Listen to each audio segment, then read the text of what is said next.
I'm here at Shelsley Walsh hill climb near Worcester in the Midlands, the oldest venue of motorsport in the world.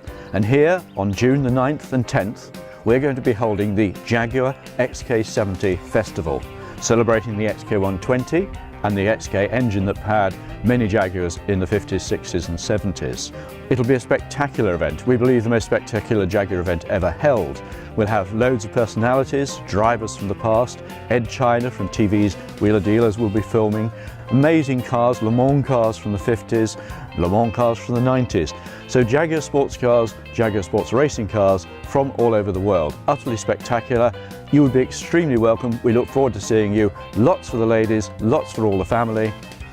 Hope to see you in June.